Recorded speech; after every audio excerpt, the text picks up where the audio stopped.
Good morning, everyone. So welcome to another episode of Recovery.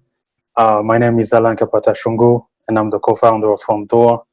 And on this episode, I'm really excited because I have the utmost pleasure of talking to Ryan Gorman, President and CEO of Coldwell Banker and Realogy Brokerage Group. So Ryan, first of all, thanks for your time today, and how you're doing on your end. Oh, I'm well, and thank you. I'm glad to be here. Thanks for the opportunity. All good on my side. How are you doing? I'm doing great. I'm doing fantastic. Really Good. Thanks for today. It's a treat for me. Ryan does not need an introduction, basically, if you're in the real estate industry, but still, if you guys don't know about Ryan already, here's in a nutshell, his professional summary.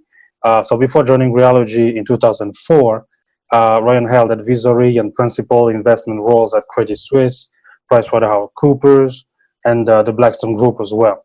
So currently, Ryan is the president and chief executive officer of Coldwell Banker Real Estate LLC. And Ryan is, to me, at least that's my opinion, is a true visionary, a leader, and today he's just in this capacity. He's leading, but also supporting. Listen to these guys, approximately 92,000 agents in 3,000 offices and 44 countries around the world. Now I just got more insight as to, I don't even know, I just appreciate more the fact that he's able to respond to my emails. And, You're very kind. But there's the big team. There's a whole army that supports that group. But it's a pleasure to be here. It's kind of you to say. And Coldwell Banker is, of course, an amazing company. Been around for a long time, and it's a pleasure to be a part of it. Awesome. Well, I think if you're ready, Ryan, let's get started. The first question that I would like to ask you, and if you could actually walk with us and just kind of trying to describe to us, if possible, what has been or what is still your quote unquote typical workday throughout this crisis? Oh, sure. It's pretty different than it used to be. So it used to be, I head to the airport most mornings, but not so much doing that these days. So I get up. It depends on the day, but somewhere between 5 and 6, and because I tend to stay up kind of late.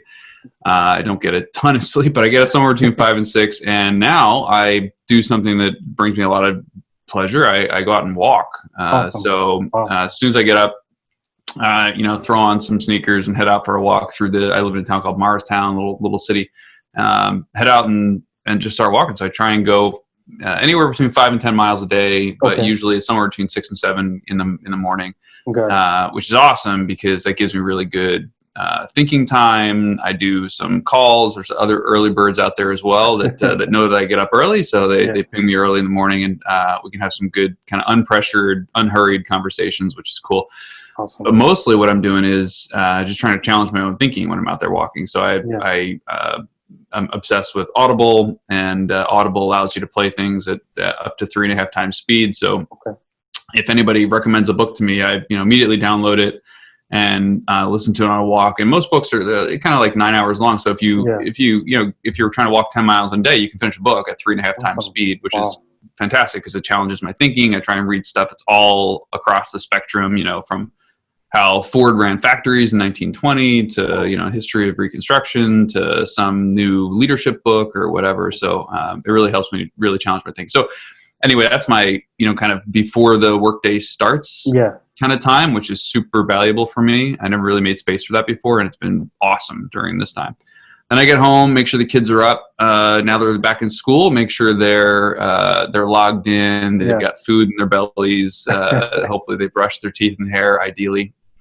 At least one of those two. We'll settle for 50% some days. Then get them cranking off at school, and then I start my day, which is, for the most part, just kind of back-to-back, video calls, broadcasts, interviews, podcasts, and then at night, usually I try to have dinner with the family, and then do a lot of the one-on-one conversations nights and weekends. So I try to do just tons of one-on-one calls, maybe when I'm doing a walk and talk or video call, and that's kind of nights and weekend stuff. So it's a little less pressured, if I'm trying to really check in on someone, see how they're doing. I don't want it to be hey, how you doing? Hurry up and answer because I got something else right behind you. Try and make sure it's a little bit more unpressured, and we can have some really good dialogue.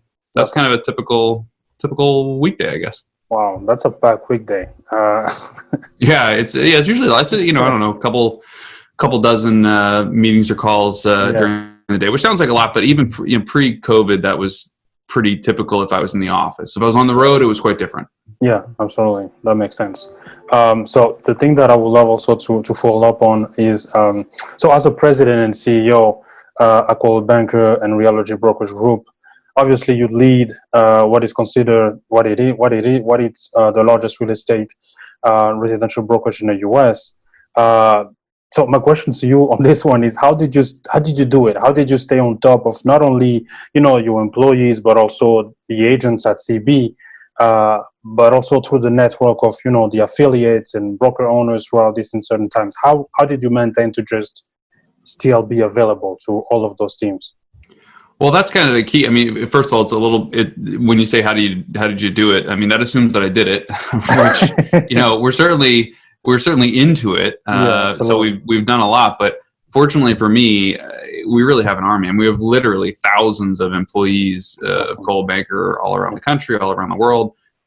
So my job is mainly to make sure they have what they need to help our folks. So for me, the best way to do that is to talk to a lot of people. I ingest lots of data. People send reports. I have lots of systems I can go into and check on stuff, which is very, very good. But to get in a time of crisis, in a time when everything is changing, in a time where you can't really rely upon, what happened yesterday to predict what's going to happen tomorrow. Absolutely. For me, it really came down to just talking to lots and lots and lots of people. So we do big town halls, we do sessions. We had 12,000 consumers patch into a session we did early in the crisis to just help them understand what was going on and what did the CARES Act mean for them, and is it safe to buy a house, and how do we sell in an environment like this, and all those kinds of things meant that people would post questions, they'd send texts, they'd call. I mean, probably 250,000 people have my cell phone, so people text, call, send notes. That helps me to have a much, much better understanding of sort of how people are feeling, what's really going on, what was the conversation that was most prevalent yesterday with sellers, with buyers, with agents, with brokers, and that sort of visceral sense became really, really important for me to try to be able to make sure our people have what they need, but that requires understanding what their needs are. In some cases where people don't even know what their needs are going to be tomorrow, right? Exactly. So it's been an adventure, but fortunately we got an awesome team. This industry as a whole, I think, just people who really love service and who love people gravitate to this industry, which is fantastic. Agreed. Coldwell Banker, I think we have our unfair share of those people. So there's just a whole lot of heart and soul out there, and we've needed all of it over the past several months. Yeah. Just to make sure that I heard you correctly, did you say that 250,000 people basically have your phone number? Yes, that's probably about right. That's insane. It's been on every email that I've sent for the last decade and a half probably, and it's in our, so anyone in our system, so Coldwell Banker is 100,000 people, anyone who is or has ever been in our system has it. And I always, every time I would do events and stuff, I would say to people like, now feel free to reach out, like I want feedback, I want to know how things are going. And everyone said, you're going to be swamped, but not really. I mean, I get, before COVID, I got about 3,000 messages at the peak in a day, but the average was about 1,000.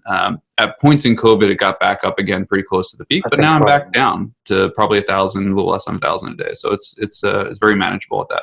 Wow, that's incredible. That's a really cool metric there. That's really cool. And it sounds more than it is. This isn't, this is me copied on a billion emails and texts and messages and all kinds of stuff. So but it's a lot of feedback. That means it's a ton of just information. So I, by the end of the day, I think I have a pretty good sense of how people are feeling. But I never want to assume. That's actually awesome. That's a really, really great way to still stay connected. I love it. So what's, in your opinion, Ryan, like what's the one thing that you believe that's been, let's say, overlooked, that COVID validated or confirmed as just as an undeniable demand in the industry? This could be a product, could be a trend, could be, what is the one thing for you that you believe that just now is undeniable, it has to be part of our industry? Yeah, I think probably the power of the network, for us anyway, the power of the network, I think people really took the time to understand it. So there's a whole lot of professionals out there who are pretty self-sufficient.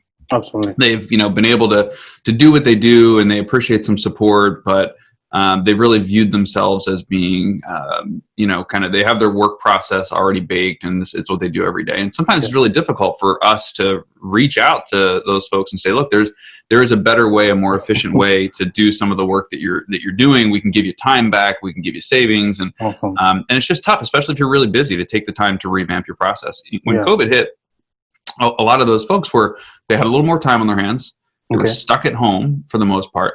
And they had an opportunity to start to tap into some of what we were offering. So our learning classes, attendance shot through the roof. Individual office meetings, attendance went from, 30, 40, 50% to, 80, 90, 100%. Wow. And so suddenly everyone was becoming aware of a lot of things that maybe we'd offered for a long time. Yeah. Using tools like Microsoft Teams or Zoom or whatever it might be, they started tapping into the Coldwell Banker network around the country and around the world. So Awesome. our global network actually got much closer together during that time. And in part because we used to sort of think of like, well, when are we going to get together? And of course you have people in, 40 countries. Getting together is, no small chore. Absolutely. But being more comfortable doing it, more casually doing it, leveraging, Zoom or whatever we may have used, changed everything for people. So that made them really start to see the value of that network and tap into the tools and products and services that we had on offer. So in some cases, it's people rediscovering something that we've had for a decade,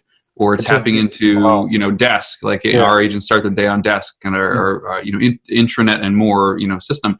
And many of them never really taken the time to explore, to poke around, check things out. Awesome. So I started getting feedback from agents on all kinds of things that, hey, I think we should do this differently. I think, we should check out this tool. And because they'd never had the time before to really explore. And so it was awesome. I was getting feedback from all new folks, and they were seeing the value in what we were providing, much differently than they were before. So that part was great. And I got to tell you, it's super important that it happened, because now so many of them are busier than they have ever been before. We have markets that are up over 100% relative to the year prior, and they're, running around with their hair on fire. And if they hadn't taken the time to better understand the tools, to tap into the network, to know who to call, to who to rely on, to upskill, then they probably wouldn't be handling this as well and not getting their sort of unfair share of this up market either. Exactly. That is awesome. More than 100%. Oh, wow. That's huge. It is. It's unbelievable. I've never seen anything like it before. And it's, we'll make hay while the sun shines. There's a lot of good, really fundamental reasons why it's happening. So that's good, but no one can predict when the music stops. So for now, we just scramble and try and, get everyone their place to be. That's actually a great segue, because that's the next question that I wanted to kind of take to us about. So about pretty much the state of the business, because obviously the great thing about what you're doing and your awesome role is that you have what I believe to be some kind of an eagle-eye view of what's happening in the industry. So can you maybe talk to us a little bit about what you're seeing and where the market is going and what's happening? Because you just talked about this 100%. Can you just get a little bit deeper into what you're seeing?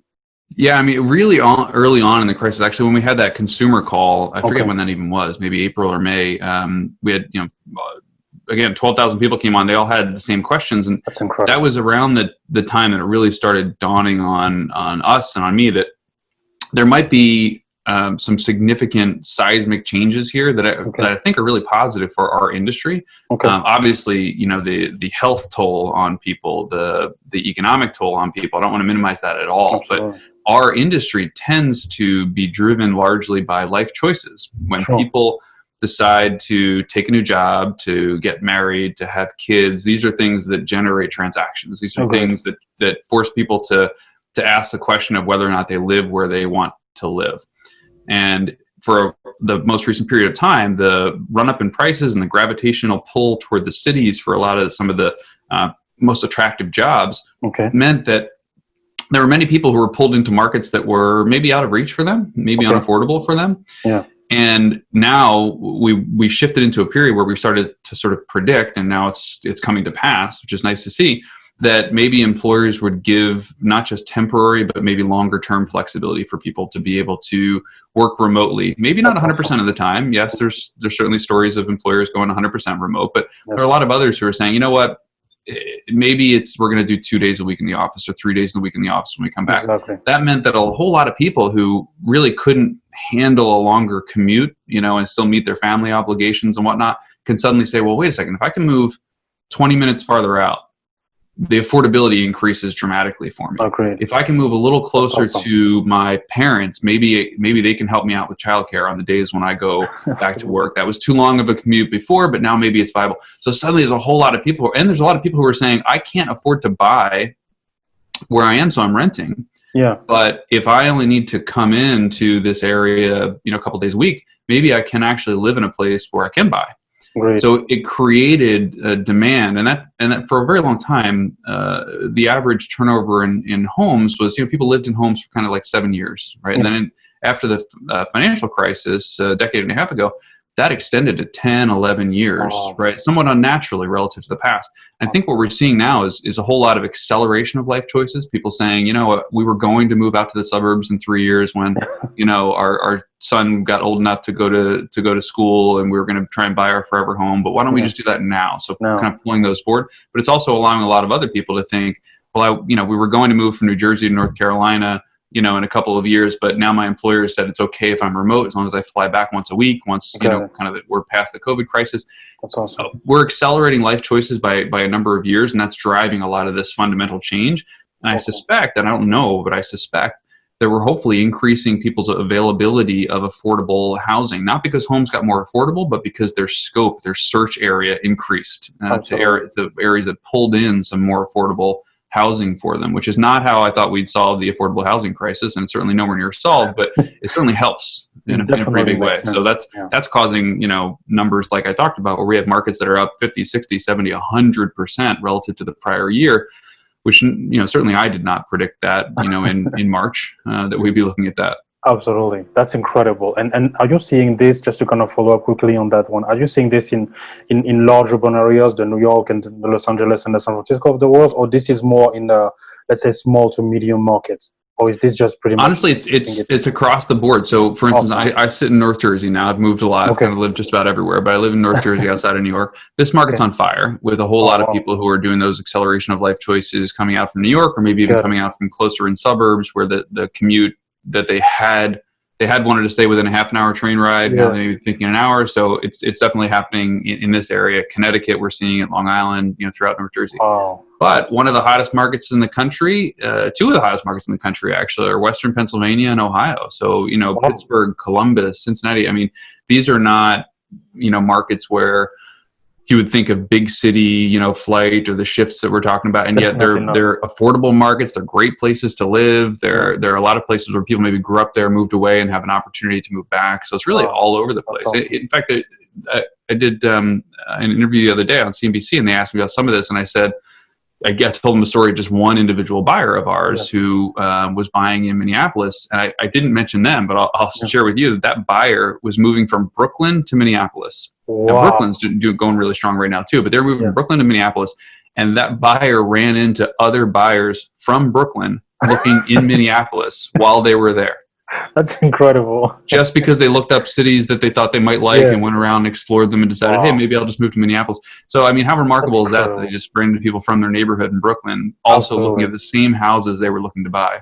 That's awesome. That's really awesome. And it definitely makes sense now as it pertains to the point you were just sharing a little bit earlier. That's exciting. That's definitely exciting. It is. It's exciting that people have more, more choice, more opportunity, more ability to, not everyone, this isn't, I don't want to paint too rosy of a picture of it, but there are a whole lot of people who can just balance things better now, who can balance their life with their work a little better in this, perhaps era of greater freedom that employers are providing to some people, to be a little bit more flexible. And a little bit of flexibility goes a long way, as we're seeing. Absolutely. And I really, really love, Ryan, the fact that you kind of brought some kind of a correlation between what we're going through right now, which is all of these new consumer behaviors that we're seeing, and affordability. Because if you think about when you talk about home buying, it was always very much concentrated. Everybody wanted to live 15, 20, 30 minutes from home. But now with companies saying, you know what, you can actually just get to the office maybe 2 days, 3 days a week. Now you can just start reflecting and say, maybe I can just go a little bit further, right?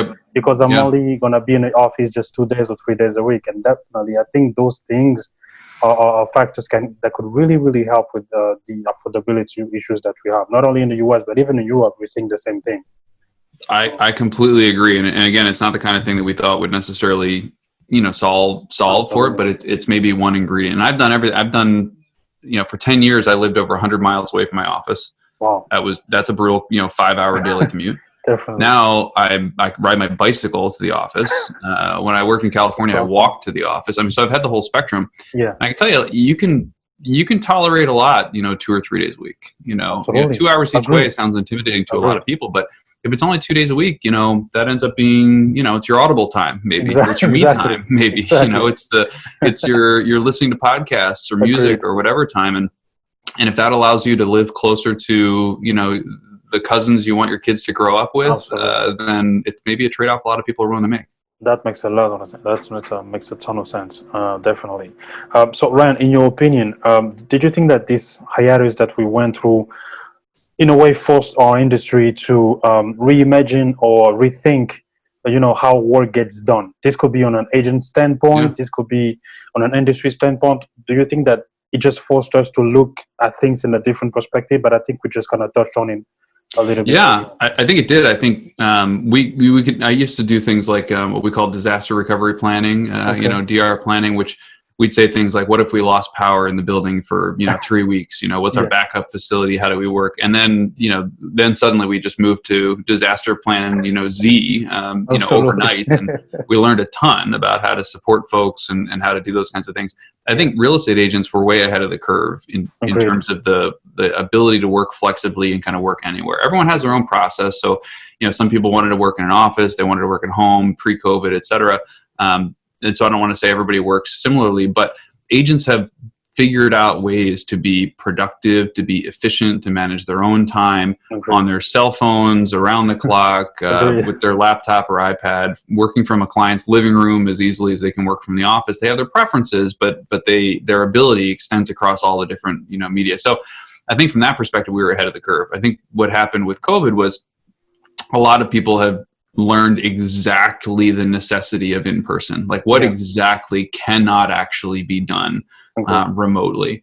And what we found is it was relatively few things, and with a little bit of work we could make it even fewer things. And then after a few months, I think what people started to learn was now I'm less concerned with what needs to be done in person. I want to know what I want to be done in person. So there's a lot of people that are just craving that kind of in-person dialogue. We're a very gregarious industry. This is an industry that loves people and loves to be with people. And this I've always joked, but it's real, that this is an industry where hugs are very prevalent in our industry, and so it kills people to not be able to do that. But I think that intangible value has also become better understood. So, okay, I don't need to go into the office, but why do I always seem to feel better on the days when I do? And it's because of the people who I connect with, and the culture that builds, and the communication, and the coaching, and the counseling, and the commiseration, and all of those things that are just harder to do digitally and still come away with the same feeling. So I think we've definitely changed our thinking about just about everything, including separating wants from needs a little bit differently. That's awesome. That's definitely, I agree. I couldn't agree more. So since you have obviously leading this incredible team at CB, I think this it's definitely something that you could be that could be interesting to have your thoughts on it. So what advice pretty much can you give to new sales associate pretty much starting their career in the midst of the crisis like this one? What would you tell them to do? Yeah, I'd say pick up the phone. The advice I used to give to folks who were just starting out was, I'd oftentimes have somebody who's a new licensee, and I'd say, "Great, like how, what are you doing? How are you getting out there?" Well, I spent a lot of time on my new website. It's not ready yet, but it's almost ready. And once that gets launched, then I've got this app that I'm going to use. And it's like, all right, that's awesome. Like then that can be definitely a piece of your overall puzzle. But like, does that guy over there know you're an agent? And what about her? Does she know that you're an agent? And what about your high school classmates? Do they know that you're a real estate agent now? Like, have you actually notified your sphere? And by the way, notified doesn't mean like a Facebook post that gets 300 likes. Like that's cool. But who have you actually called? Who have you reached out to? Like, let me grab a stack of your business cards and let's walk over to Chipotle and just start handing them out. right? Like, let's get out of your comfort zone and just start talking to people. That's awesome. And in COVID, it's harder. You can't go door knocking as easily. I mean, you can, but you're going to terrify people. Yeah. And probably, it's probably a felony in some states to go door knocking right now. So I'm not necessarily recommending that, but you can pick up the phone.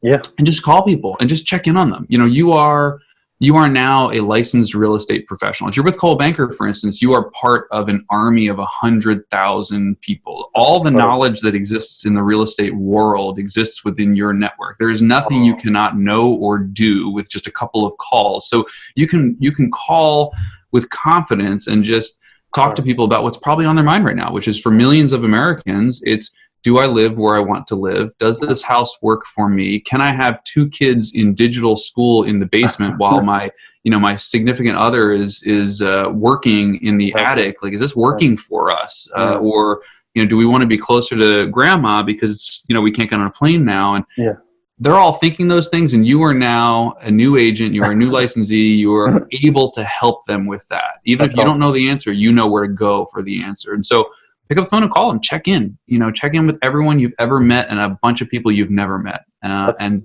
just see how they're doing. Make sure they know that you can help them, that you're part of an organization that can help them with any of their real estate needs, from, leasing and purchasing residential real estate to commercial, depending on who they are and what they're connected to, but you're part of a larger community. And even if you're not with Coldwell Banker, you're part of some larger community, the real estate board, the group that you got licensed with, whatever it is. And so I would just say, make sure everyone knows that you can help and exactly what you can help with. Pick up the phone and call, pretty much. Yes, absolutely. That's awesome. So this is a more personal one, directly to you. So as I said in my introduction, people don't know this, but I've been following Ryan for a while now. I had the privilege to chat with him over email from time to time. So I consider you to be one of the brightest minds in the industry, just by the way you do things. And I'm big on doing things the right way.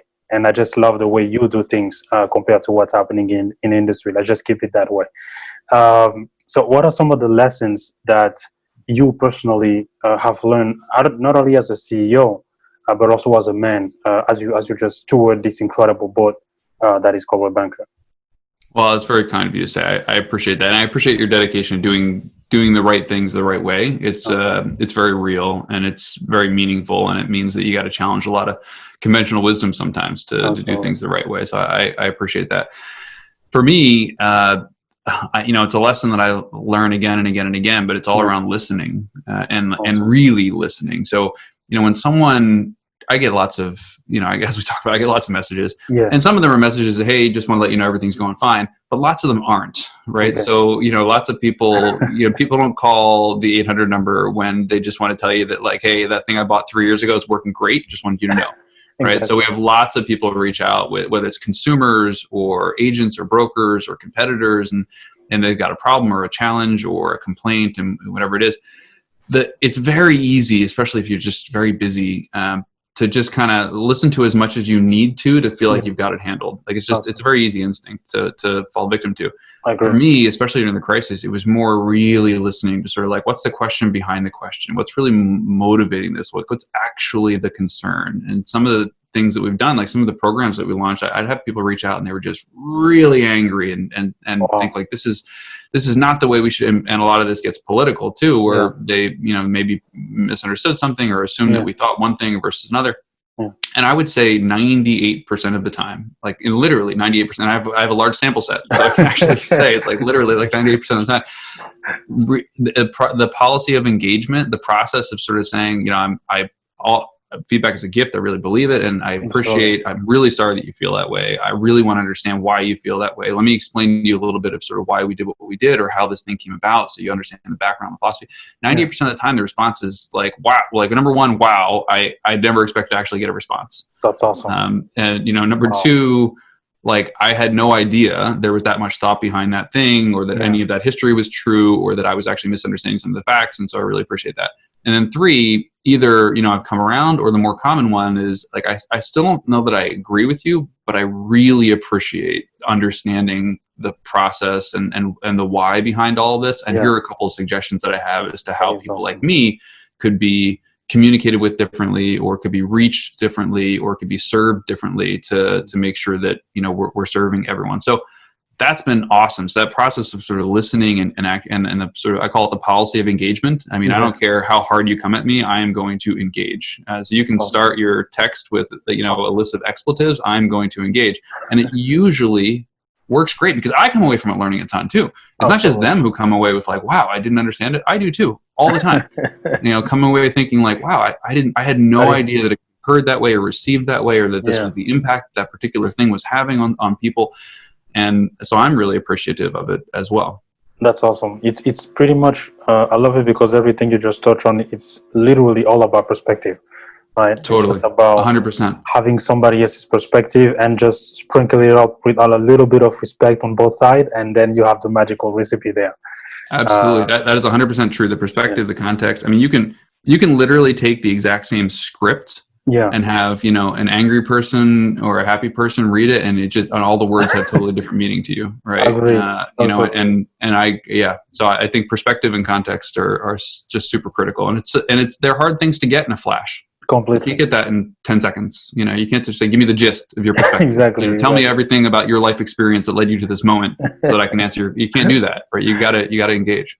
Absolutely. Completely agree.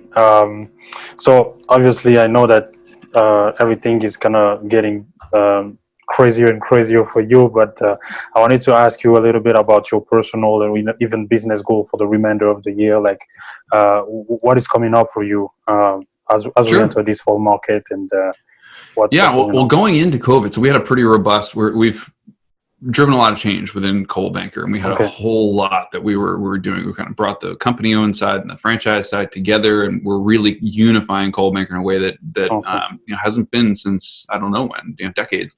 And that's been absolutely phenomenal. And we have a product roadmap that we've been rolling out, and an execution plan we've been rolling out, and it's been great. The feedback's been phenomenal. But right before COVID, we were feeling great and we were really on a roll, gaining a lot of momentum. And then, of course, COVID comes and smacks everyone in the face, and it kind of pulls you off track. Lately, I've been really excited to get back to that sort of execution mission of driving those things. So we're not planning to announce 100 new things or some new mission or new roadmap or new plan. We have Gen Blue, in fact, here coming up, which was supposed to be in Radio City Music Hall, but now will be virtual, which is our annual conference. And then we'll be in Radio City Music Hall next year.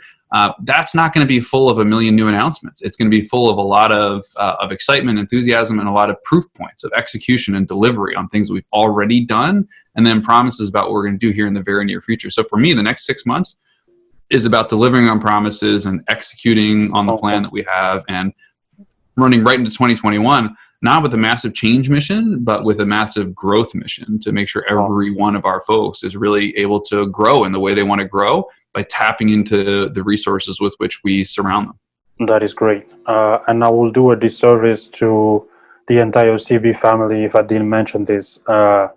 So every time I get to see one of your, whether it's an advertising, and Ryan can attest to this, I always make it a mission to not only look at the advertisement, but also send a quick note to Ryan just to say that the way you guys build those ads, I mean, it's just, you just feel like you really get it, right? And I don't know who the people are beyond this, what you guys are doing over there, but I love it. It's an awesome team, and it's a team that's going to love hearing that. So, and they're going to hear it too, because it's a lot of they tap into everything. So it's the whole group. So David Marine and Tim Foley and Mike Fisher and the whole group creates all kinds of stuff. But David Marine, you've probably seen him many times before.